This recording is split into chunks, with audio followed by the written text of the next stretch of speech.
What we were talking about last week was that God, Hashem, wants a home. And his home we call the Holy of Holies, in Hebrew, the Kodesh Kodashim. And we learned that actually in every spiritual reality, God has a home. And that home is always in the wisdoms, the Chachma, Bina, and Das, the seminal wisdom, understanding, and connectivity on each of the spiritual realities. Because on each of those levels, on the wisdoms of each world, that is where the Torah of that world is obviously found. And within that Torah, within the wisdom, within the Torah of that wisdom, that's God's home. That's the Holy of Holies. That's where his presence is found, in the Torah of the wisdom of that spiritual world. And that was true for the world of Atzilus, which we said the Torah is the Torah of Kabbalah, esoteric dimension. It's true for the next world, the world of Bria, world of creation, where the Torah is Talmud. And the next world, the world of Yetzirah, the world of formation, where the Torah is Mishnah, the law. And the final world, the world of Asiya, the world of descent, where the Torah is Mikra, the scriptures themselves. In each of those worlds, in the wisdoms of those worlds, which is within the Torah of that world, that is God's essence resting place, his abode, his essence home, Holy of Holies. And in our world, there was a physical structure called the temple. And in that physical structure, there was a physical room called the Holy of Holies, within which was the Torah. There's an ark, and the ark is the tablets, and that contains, that's the composite of all of Torah. So we actually said the Holy of Holies of this physical world was more powerful than any spiritual world, because the entirety of Torah is given here and was found in the Holy of Holies, that physical room, in a physical structure, in a physical place, a geographic place. You can put your finger on the map. That is God's Holy of Holies on planet Earth. And then there was the destruction of that temple. And then there was rebuilding of a second temple. And then the destruction of that temple. And then the sages said, so where's God's home? Does God have a home? He lost his Holy of Holies. But God has a home. God's home is in halacha, in Jewish law. And we explain that really, broadly, God's home is in all of Torah. Every time you, any Jew learns Torah, God has a home. He has a home in my mind. He has a home in my heart. He has a home in my soul. Jewish law, halacha, has an advantage over the rest of Torah, but in all of Torah is God's home.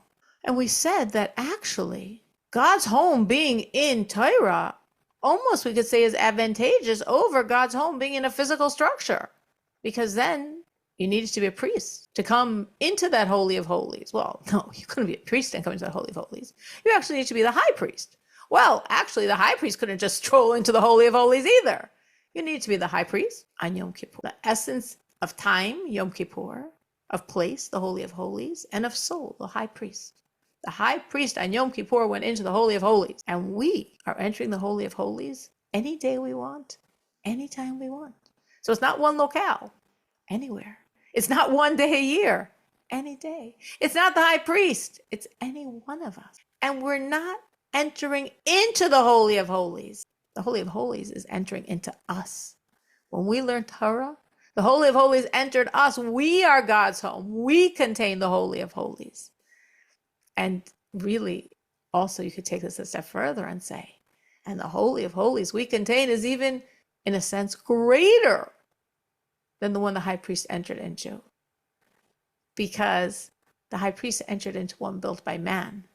Our Holy of Holies is made by God. And Fruma puts in the comments, and we need the temple now. And she's right. And we do. But in every situation, we always should understand everything has an advantage. Everything has a point. This is God's world. Every aspect of it is God. Even the aspects that we think are the non-desirable to God aspects. True. We need a temple. God needs a temple. 100%. And yet, we also can find in our situation a very special quality.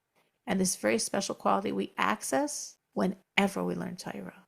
We become that Holy of Holies. We become God's home. But the sages didn't say, and after the destruction of the temple, God only has Torah as his home. The sages said God only has Jewish law, halacha, as his home. And we explained why. Because halacha, Jewish law, in a sense, has a greater connection to God's energy than any other part of Torah. Because all of Torah comes from God's wisdom as it's enrooted in God's will. Will is closer, deeper, higher than wisdom. So all of Torah really starts off as God's wisdom, what we call the supernal wisdom. In Hebrew, we call it Ratzon HaElyon. And from the supernal wisdom, it descends from wisdom to will. I'm sorry, I just said that backwards. I said part of it backwards. It all starts off in the supernal will, the Ratzon HaElyon. And from the supernal will, it descends to the supernal wisdom. And that's the Torah as we know it. So for most Torah, we don't touch, sense, experience the will. The will is embedded. It's covert. It's hidden in the wisdom. But by Jewish law, it's overt. It's still clearly there. Because every aspect of law is telling us what God wills. Why is this kosher? God wills it to be. Why is this forbidden? God wills it to be. Every Jewish law is an expression of what God wants you to do, you to think, you to feel, you to say, or what God wants you not to do, and not to feel, and not to think, and not to say.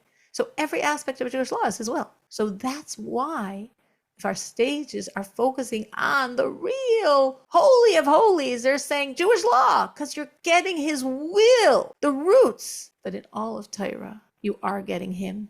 You are housing him. You are God's home. You are that holy of holies. All right. Any questions or thoughts on this before we start reading it inside? Okay. So as we said, we're on the second to last page of the chapter, which means of the entire Likutei Amarim. This is very exciting. We are 14 lines from the top, the second word. So what we just read, let me actually go back to read this to make it flow better. And from the destruction, from the time of the destruction of the temple, this is a direct quote from the sages in the Talmud. God only has in his home, in his world, the 4 cubits of Jewish law. An amma is a Talmudic measurement, a halachic, legal Jewish measurement. It's approximately 1.5 feet. Now, he only has in this world the dalid, the 4 amos, cubits. It's not a measurement. Jewish law is a body of knowledge. Knowledge doesn't take up feet. So what do the sages mean by the 4 amos, the 4 cubits of Jewish law? So the 4 is symbolizing the 4 letters of God's holiest name. God's holiest name is a yud, and then a hey, and then a vav, and then a hey. And that name of 4 letters is what the sages are alluding to by saying God only has the 4 cubits of Jewish law, meaning the residing, the place of residence, the place where his name, and a name is essence, where the Shekhinah, the divine presence, can be expressed. And what does that mean? It's the Shekhinah is hanging out in Jewish law. The Shekhinah is resting when a Jew learns Jewish law. Then God's name is shining. Then the Shekhinah is indwelling. Then God has a home. And as we're saying, it's learning Jewish law, and really, honestly, it's learning all of Torah. Anytime you learn Torah, you are giving God a home. He has a home in this world. He has a home in your mind. He has a home in your heart. He has a home in your soul. And that's why, and I keep saying this, I know I keep repeating the same thing because it's written all over these pages. These 3 last chapters are just screaming out on so many levels the enormous significance of Torah, the enormous gift we have that we can learn Torah. You can learn Torah in any language. You can learn Torah with a book or with a computer screen. You can learn Torah with audio. You can learn Torah. You can be God's home. And you can even be yourself. You don't need a class. You don't need a teacher. You don't even need a chavrusa, right? In the traditional learning of Torah, there's a chavrusa. You never learn alone. But guess what? If you have one person, one Jew, who is learning Torah, our sages say, this is a direct quote, Shechina imo, the divine presence is with him. The Rebbe is using this as a proof for this concept. You're alone. It's just you. We know when there's 10 Jews, that draws down God. You're alone. But Shechina imo, the divine presence is with him, because the divine presence is housed inside of him, inside of me, inside of you, as we learn Torah. Right now, we are learning Torah. You feel it, you don't feel it, we are God's home. God has a home in this world. Jews are learning Torah. Us. And that is a quote from the very first chapter of the Talmud of Brachos. Now, what do they mean? They said, even if one person is learning, here they do not say law, they say, as I'm saying generically, Torah. Even one person is learning Torah, Shechina imo, the divine presence is with him. What do our sages mean by that? So the Alter Rebbe explains, Peir Shechina imo, kederech hishtalshalus, v'hislapshus, malchus da'atzilus, v'malchus debriya, v'yitzira, v'asiya. Meaning, the divine presence went through all of the levels and then came inside you. Now let's clarify. Froma said before, well, but we want the temple. And she's right, of course. From the perspective of the Alter Rebbe and Tanya, the first temple and even the second temple was a higher level of transparency than we are achieving now. Now we have an advantage, as we're saying, because it's inside of me and it's anytime and it's anywhere and it's any person. So all those are, it's very accessible, very, as we would call it, user-friendly, very democratic, very reachable. But it's not the same Shekhinah that was in the first temple or even in the second. Why? Because as the Rebbe is explaining, and if we remember, I will remind us, there are 4 spiritual worlds parallel to our physical reality. The world of Atzilus, being, Bria, creation, Yetzirah, formation, Asiya, descent. And normatively, all godly energy flows through all of the worlds of Atzilus. There's about 900 levels, and all of the world of Bria, and all of the world of Yetzirah, and all of the world of Asiya to come into our physical reality, which is a lot of constrictions and concealments and barriers, coverings along the way. In the first temple, God's presence in the Holy of Holies did not go through 3,600 levels, did not go through 4 worlds. It was the Holy of Holies of Atzilus, invested in Malchus, the sovereignty of Atzilus, which of course we learned very in-depth last chapter, is the place of creation of the entire world through the filter of Torah. Again, Torah's enormous significance. And then it went to the next world, the Holy of Holies, the wisdom, the Torah of Bria, of creation, and then invested in the Malchus, in the sovereignty, in the creative powers of Bria, and then jumped into our world and completely skipped the entire energy of Yetzirah and Asiya. Skipped is a positive thing, because as you go through the levels, the godliness gets constricted level by level, covered over, inward turning, level by level. So 50% of what the energy normally has to go to was skipped. Only the 2 upper worlds of Atzilus and Bria, of being and formation and creation. The next 2 worlds, Yetzirah and Asiya, formation and descent, skipped completely, circumvented them, straight into our world. And we said that's why in the time of the first temple, God was so revealed. The energy was so intense. From the Holy of Holies, it poured out to the world. The Jewish people, we said, were awake. Their eyes were open, their hearts were open, their minds were open. We said, we're like sleepwalkers and sleepwalkers walking with closed eyes. There was that much godliness because it was so intense, that godliness in the Holy of Holies, it flooded the world. We said the world was a world of people that served God. Maybe erroneously the wrong one, but it was a world where God was very real. What happened in the second temple? Well, in the second temple, it was a lot less. The energy had to go through Atzilus, the world of being, the wisdoms, the Torah of being, the Malchus, the sovereignty, the creative energy of being, and then the next world, Bria, creation, the wisdoms, Chachma, the Torah of Bria, and then Malchus, sovereignty, the creative energies of Bria, and then it had to go through Yetzirah, the wisdoms, the Torah, the Holy of Holies of Yetzirah formation, and then the Malchus, the sovereignty, the creative energies of Yetzirah, and then it had to go to Asiya, and it went into the Holy of Holies of Asiya, of that final world, the world of descent, the Torah, the wisdoms of Asiya, and then it came to our world. So it also got to skip that final step of sovereignty of Asiya. So it was still a bit above any normative godliness in our entire world. Now, after the destruction of the temple, we're not skipping anything. It's going through every single world. The wisdom, the Holy of Holies, and the Malchus, the sovereignty, the creation of Atzilus. And then the wisdoms and the creation of Bria. And then the wisdoms and the creation, the Malchus of Yetzirah. And then the wisdoms, the Holy of Holies, the Torah of Asiya, the world of descent. And then the Malchus, the sovereignty, the creation of descent. So the energy we have in the divine presence is going through more levels even than in the second temple, and way more than in the first. but it's still the direct expression of God's will as embedded in his wisdom, as housed in Torah.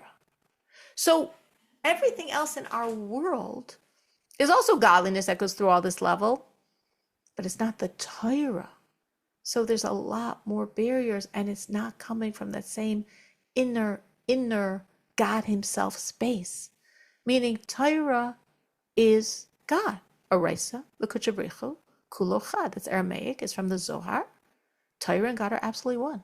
So God's energy that flowed through all those four worlds and then is found in my pencil, a lot more constricted. Then God's energy that flows through all those worlds and is found in a cow, which is a lot more constricted. Then God's energy that flows through all those worlds and is found in a human, which is more constricted. Then God's energy that flows through all those worlds and is found in the Jew. But even that is more constricted than God's energy that flows through those worlds and is the energy of Torah. Because Torah is him. And that's why we say, Shechina imoi.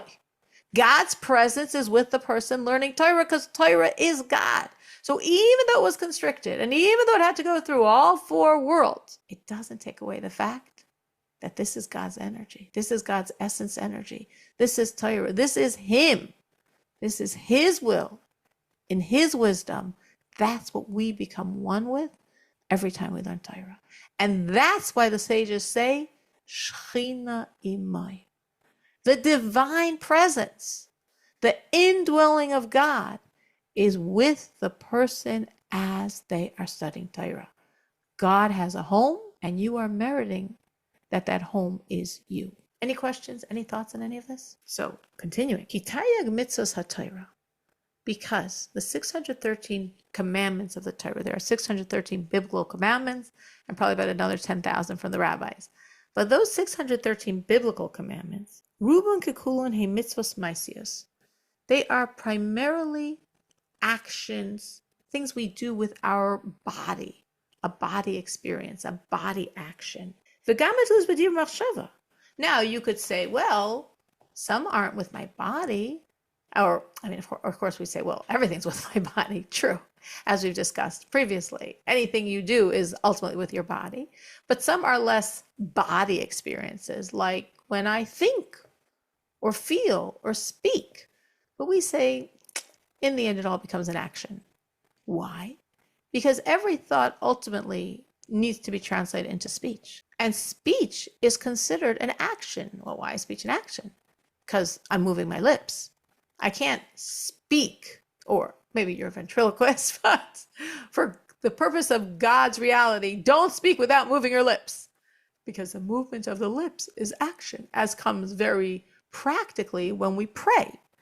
If a person would hold a prayer book and read every word, they didn't pray. It didn't count as the commandment of prayer because you need speech. Well, I was reading every word. Yeah, but you weren't speaking. You need the movement of your lips, and you need your voice turned on, right? You can move your lips and still your voice is not turned on. No, you need the movement of your lips, and you need, for high majority of prayers, your voice turned on.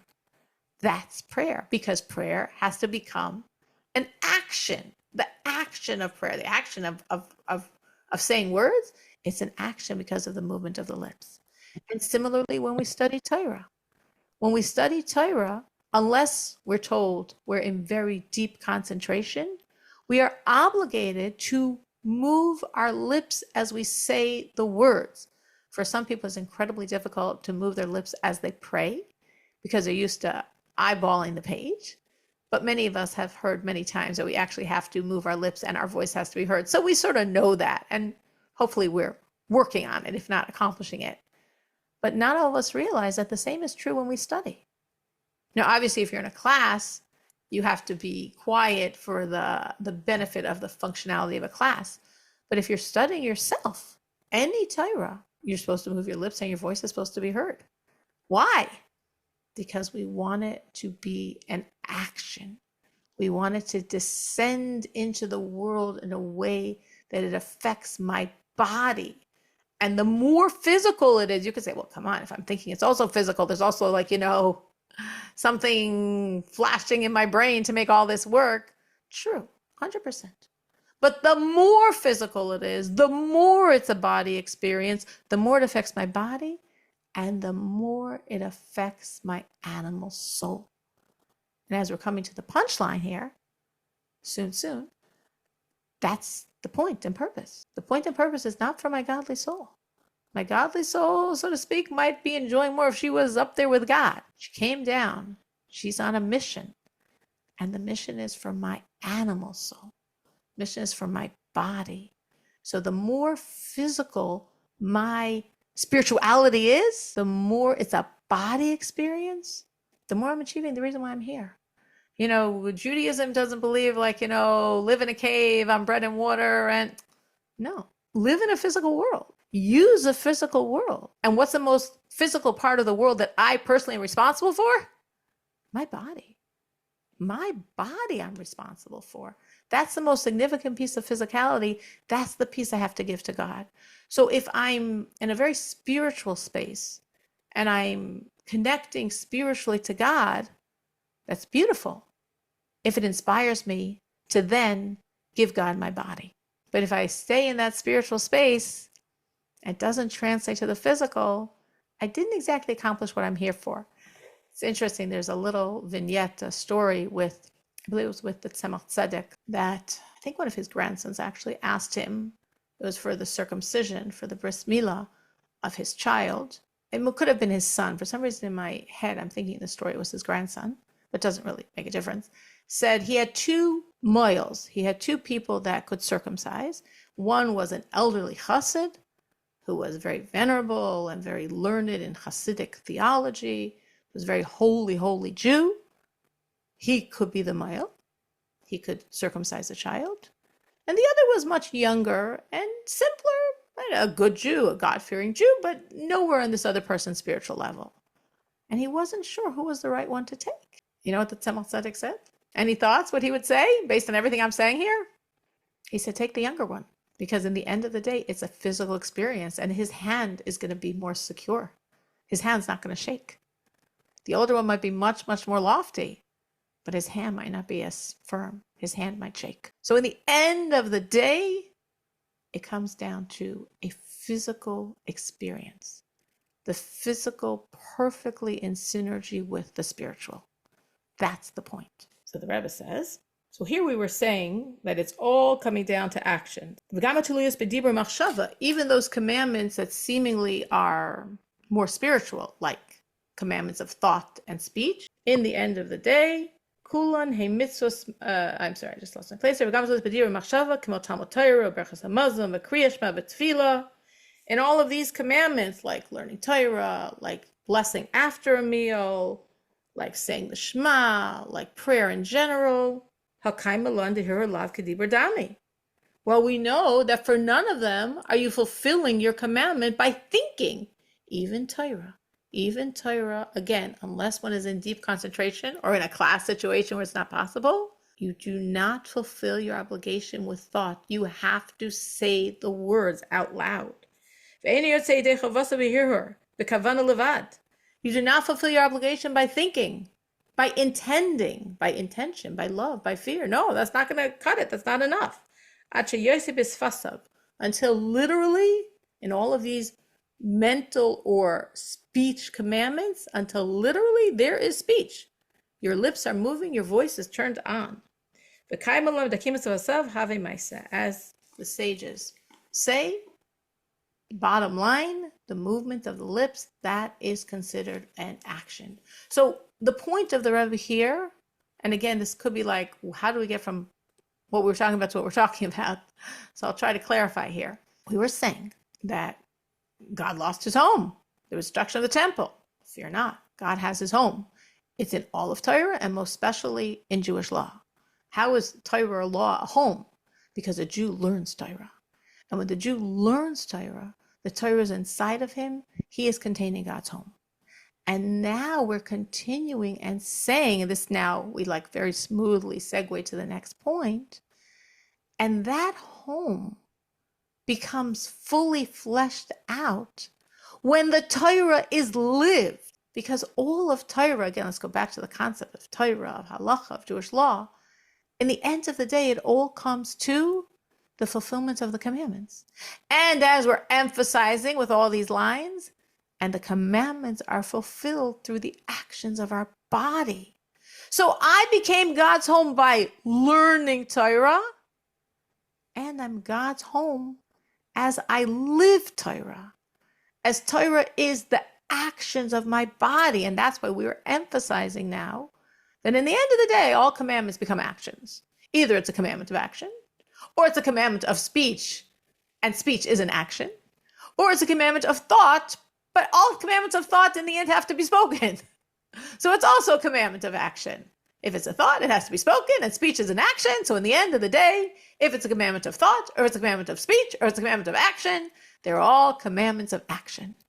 So our bodies, the actions of our bodies are embodying the commandments, are taking this will of God and giving it flesh in my body.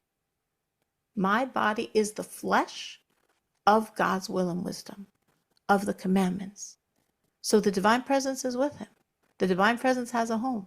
It has a home when I study the Torah, and it has a home when I live the Torah. And the living the Torah, and this is a point the Rebbe is emphasizing here, is expressed in my body. And therefore, my body is God's home when I study Torah, and my body is God's home when I live Torah, when I fulfill the commandments of the Torah.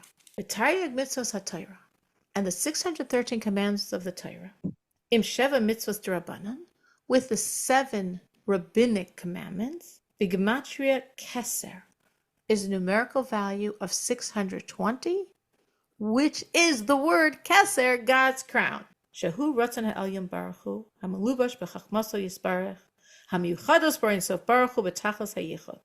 And this keser is the will of God, the supernal will, engarbed in the wisdom, fused absolutely with the infinity of God in a state of absolute oneness. That was a big thought, but I just read it straight, and I'll explain it. So how many commandments are there? Well, biblically, there's 613. And of course, the rabbis added many, many, many, many. But really, the rabbis didn't add many, many, many, even though a few minutes ago I said the rabbis probably added about 10,000. Because actually, the rabbis added 7. What happened to the 10,000? Am I confused or what? No, not really. The rabbis took the biblical commandments and protected them in many, many, many levels of commandments. I mean, the most possible example I think you always give is muksa, just because it's something we know in our world.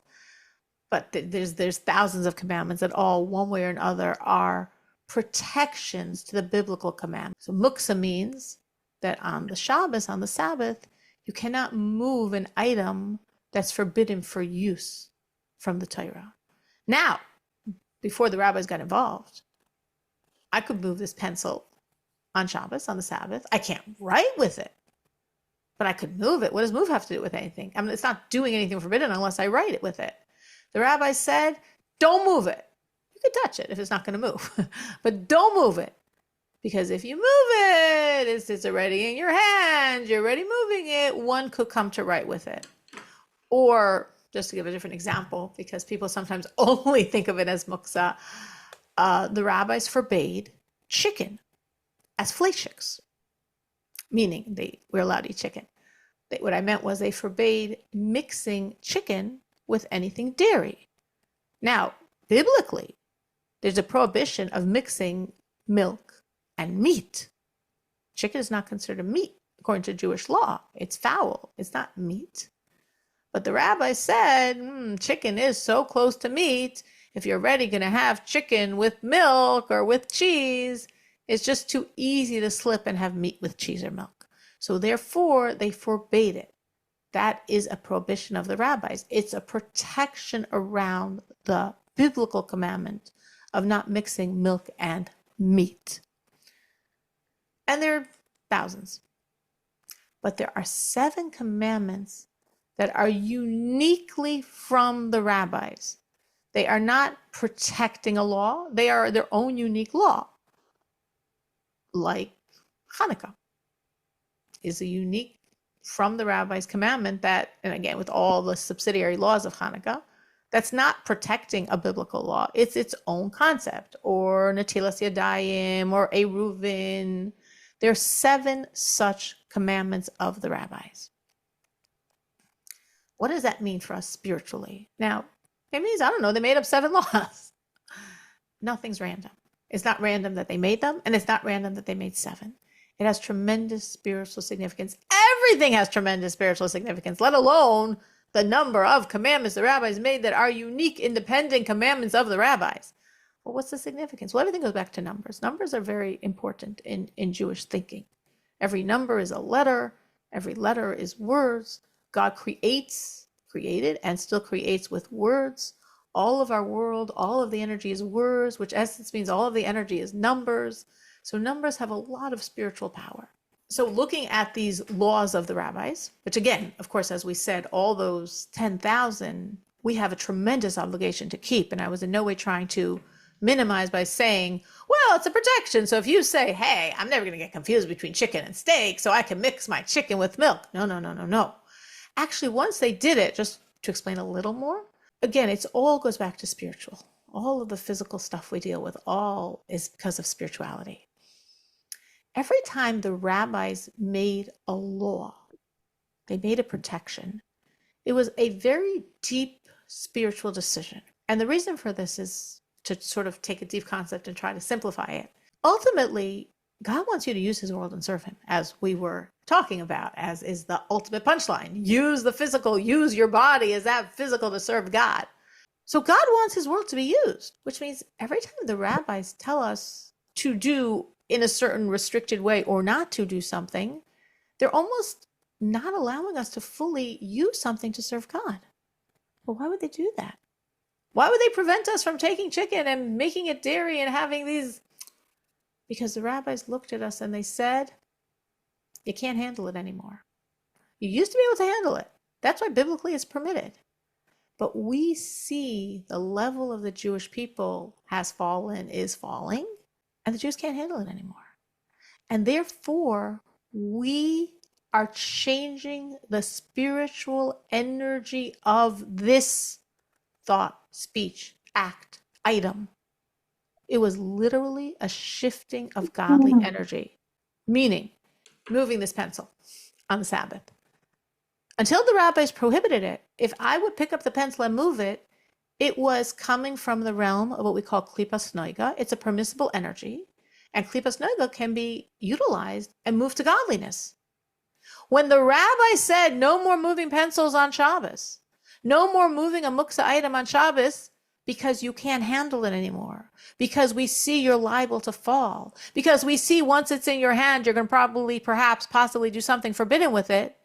They literally shifted the energy from klipas noiga, which means it's permissible and accessible, and I can use this and elevate it to God, to klipas tmeus, to an energy that is completely non-accessible. I have no ability to use this for God. If I touch it, it's pulling me down. So look what the rabbis did. They took thoughts and words and emotions and actions and items of our world, and they moved them from the realm of klipas noiga, permissible, one can utilize this energy and give it to God, to klipas tmeus, to a totally different realm. You can't touch it. If you touch it, you're getting pulled down. That's how severe the injunctions of the rabbis are. But they looked and they knew they had to. So every rabbinic concept is very significant. And actually, from a Hasidic perspective, we say it's almost more precious to God. Again, that's another deep concept I'm not going to really get into, but just briefly, it's almost like what I told you I had to tell you. That's the facts. That's biblical. But rabbinic, oh wow, it's coming deeper, it's coming closer. It's things I wasn't going to put in words. Oh, but there's something even deeper than that. That's a Jewish custom. A Jewish custom isn't even a rabbinic decree. It's that close to God's heart, so to speak. He wouldn't even decree it. That's the preciousness of a custom. So that was parenthetical. Those are for all the other 10,000. But for these 7, they literally are independent commandments. What 7? We have 613 biblical. We have 7 rabbinic. 613 and 7, 620. What's that the significance of? 620 is numerical value of the word keser. Keter. Keser or keter means the crown. Keser is a specific divine energy beyond the normative 10 powers that we associate with God.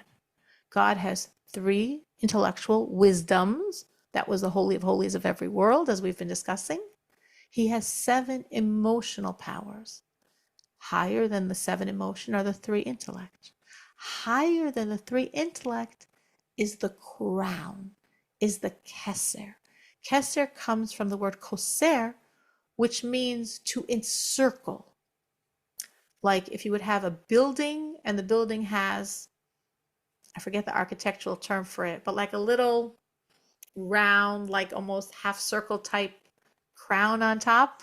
If someone can help me and tell me the technical term for that, I forgot, but I think you know what I'm talking about. That's encircling. That's that same word of koser. So the keser, the crown, is called the crown because it's an energy of encirclement, like a crown on one's head, a dome. Thank you. Probably that's the right word for it. The dome on top is encircling the structure. The crown is encircling higher than, beyond the inner powers of the intellect and the emotions. If you would think of a human being, right? The emotions are in your heart, the intellect is in your brain, and the crown is the dome. It's encircling the entire body, encircling the head, which is the ultimate part of the human body. So it's the keser. It's encircling in Kabbalistic language. It's called energy that's makif.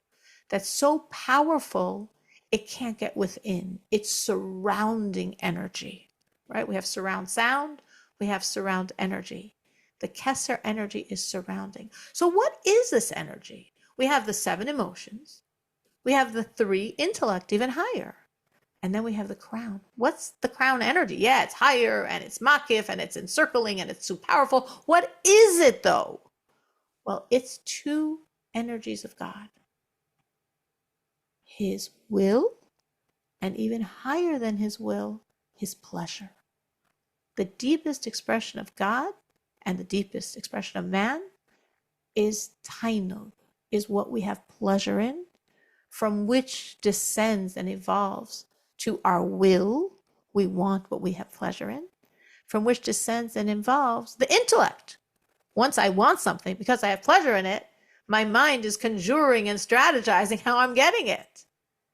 And then we have the emotions, which are the relationship of this thought to me, that I don't just theoretically want it, I emotionally need it, and therefore I'm compelled to get it. That's how we work, because that's the structure of God. So we were talking of God's wisdoms, right? In every spiritual world, the Holy of Holies is the wisdoms. If you remember, in the first world, the world of being, we said it's the wisdoms and the will. That will is embedded in the crown, the keser. What's the surrounding energies higher than the energies that can get within? So we're looking at the commandments, and the Rebbe says the commandments are 620, 613 biblical and 7 rabbinic. 620 is a numerical value of keser, of God's crown. God's crown is his will and wisdom. So the commandments are a direct expression of the supernal will of God. So we said before that every time we learn, we study all of Torah, and most specifically Jewish law, because that directly connects to the will, we become God's home. We become the Holy of Holies. God's dwelling in us. Shechina imo. The divine presence is with us. And then we said, the Rebbe said, and it's not just when you study, it's when you do the mitzvahs. When you do the actions, and the Rebbe took a lot of ink to express that every commandment becomes an action. Every commandment becomes a body experience. And what's the power of these actions, of these body experiences, of these commandments? This is the power of Keser. This is the divine will of God. 613 plus 7, 620. 620 is the numerical value of Keser, the crown. The crown is God's will and wisdom. Not random that it's 613. It's not random that it's 7. It's that way because they're Keser, because they're the divine will. So when you do those even very simple actions, or words that become an action, or thoughts that become words that become actions, you are housing God. You are housing that divine will in your body. So on both levels, what we study and what we do, God has a home, and his home is inside of us. Any thoughts on any of this? Any questions? This last piece, I sort of put together a lot of maybe deeper concepts and said them quickly. So any thoughts, any questions on any of it? All right. I never really, oh, I'm sorry. No. I never really understood what Retzon Hashem is, which is Keter, which embodied the thought of Mashiach also. So thank you. This is amazing. Now I understand it better. Thank Not you. all the way. There's so many ways this applies. There's a Hasidic adage that the Rebbe uses frequently. Ein lecha davar ha'omeh b'fnei haratzon. Right? Nothing withstands willpower. I'm sure many of us have heard it. Maybe we've learned it. Maybe we've studied it or seen it in the Rebbe's letters. Ein lecha davar ha'omeh b'fnei haratzon. Nothing withstands willpower. Well, of course, we understand that as human beings. Yes, will. Hello. Now we understand what we mean by saying Ein lecha davar ha'omeh b'fnei haratzon. Now we understand what it means nothing withstands willpower. Now we understand what willpower is. It's this power of will. We are in God's image. God has the action, malchus, creation. Higher, more intimate is the emotions. Higher, more intimate is the intellect. And beyond all of it is the keser, is the will and wisdom, will and pleasure. And that's exactly how we're structured. And that's why our will overwhelm our intellect, which means, bottom line, if you want something, you will intellectually convince yourself that it's the right thing, even though everything inside or everyone around you is telling you it's the wrong thing. But nothing withstands willpower if you will is higher than intellect. So what we want from there becomes what we rationally understand. No, let's not fool ourselves. It's coming from will. And from will, we have the intellect, we have the emotion. It all comes from will. So yes, absolutely. It has many, many, many, many ramifications.